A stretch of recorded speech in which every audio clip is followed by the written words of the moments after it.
여러분, 큐아트의 명화 이야기입니다. 생각하는 사람 다들 아시죠? 그 유명한 조각을 만든 오기스트 로댕. 우리는 그냥 돌을 가지고 엄청난 걸작을 만든 예술가 이 정도로만 생각하잖아요.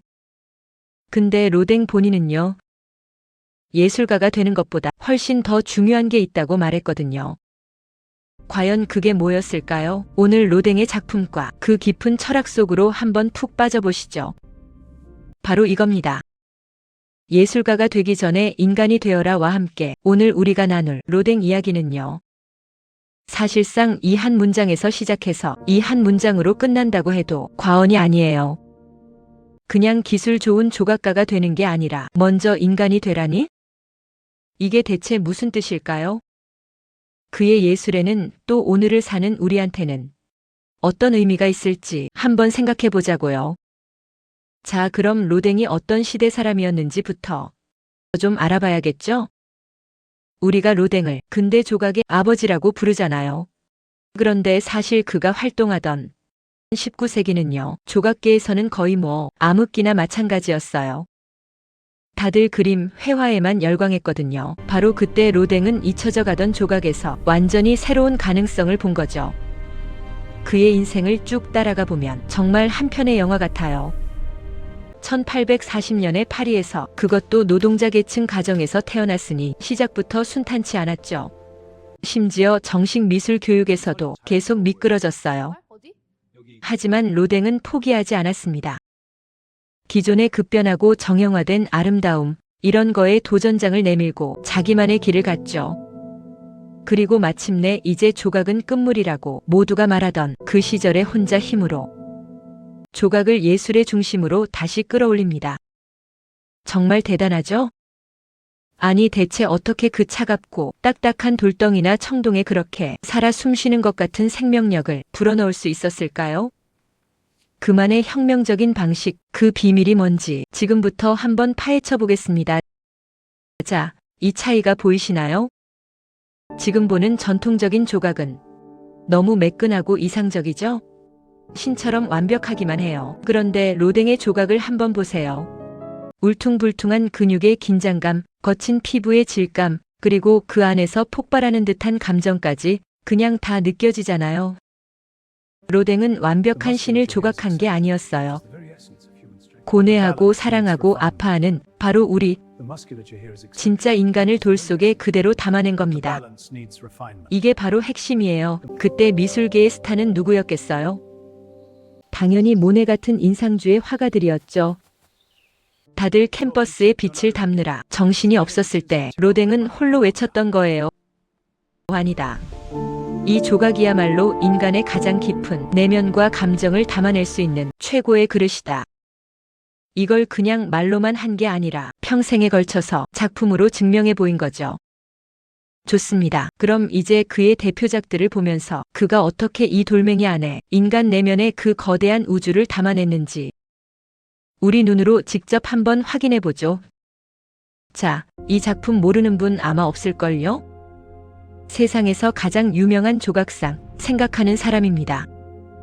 우리한테 너무나 익숙한 모습이죠? 근데요, 이 작품이 그냥 뭘 먹을까 고민하는 그런 남자를 조각한 게 절대 아니라는 거. 이건요, 인류 전체의 고뇌를 온몸으로 짊어진 인간 정신 그 자체를 보여주는 상징인 겁니다. 저 온몸에 바짝 긴장한 근육, 그리고 꽉 담은 저 입술을 한번 보세요. 이게 그냥 편안하게 명상하는 모습으로 보이세요? 절대, 이건 정말 깊은 고뇌고 무언가를 만들어내기 위한 끔찍한 창조의 고통 그 자체예요. 로댕은 눈에 보이지 않는 정신의 힘이라는 게 어떻게 우리 육체를 지배하고 뒤트는지를 이 조각상 하나에 전부 압축해서 보여준 겁니다. 그리고 로댕의 이런 탐구는 생각하는 사람에서 멈추지 않았어요. 인간의 모든 고통을 한데 모아놓은 것 같은 지옥의 문이라던가, 정말 황홀한 사랑의 순간을 그대로 멈춰놓은 키스, 또 공동체를 위해서 기꺼이 희생하는 숭고함을 담은 칼레의 시민까지, 가만 보면 그의 모든 작품들은 결국 인간이란 도대체 무엇인가 하는 이 단 하나의 질문에 대한 답을 찾아가는 과정이었던 거죠. 자, 그럼 다시 이야기의 핵심으로 돌아와 볼까요? 로댕을 평생 이끌었던 그 한 문장. 예술가 이전의 인간이 되어라. 이게 도대체 무슨 뜻이었을까요? 로댕의 생각은 어찌 보면 되게 단순하고 명확했어요. 손재주가 아무리 좋아도, 즉 기술이 아무리 뛰어나도 인간의 삶과 감정을 제대로 이해하지 못하면 그건 그냥 예쁜 돌멩이 깎는 기술자에 불과하다는 거예요.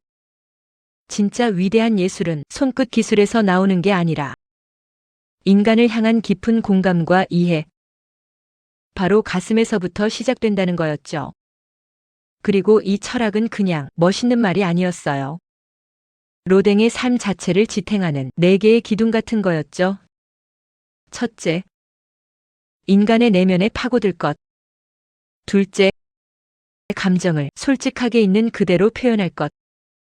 셋째, 지겨워도 인내심을 갖고 계속 작업할 것. 그리고 마지막으로 넷째, 성실한 노력의 힘을 믿을 것. 이 4가지가 바로 위대한 예술가 로댕 이전의 단단한 인간 로댕을 만들었던 겁니다.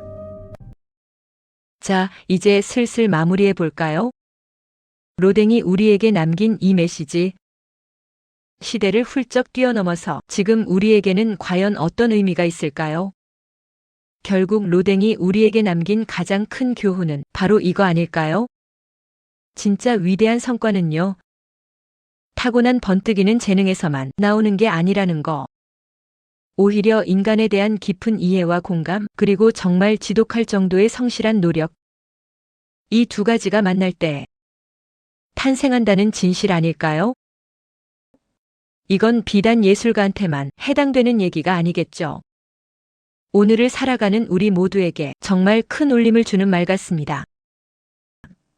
그래서 마지막으로 여러분께 이 질문을 한번 던져보고 싶어요. 지금 여러분이 온 마음을 다해 열정을 쏟고 있는 그 일, 그 안에는 과연 어떤 인간적인 가치가 담겨 있나요? 단순히 기술을 넘어서 진심을 담을 때 어쩌면 우리의 일도 로댕의 작품처럼 시대를 뛰어넘는 무언가를 남길 수 있지 않을까요? 로댕이 우리에게 그걸 가르쳐 준 것 같습니다. 여러분들이 그림을 이해하고 다가가는 데 도움이 되길 바랍니다. 큐아트의 명화 이야기였습니다. 다음에 또 만나요.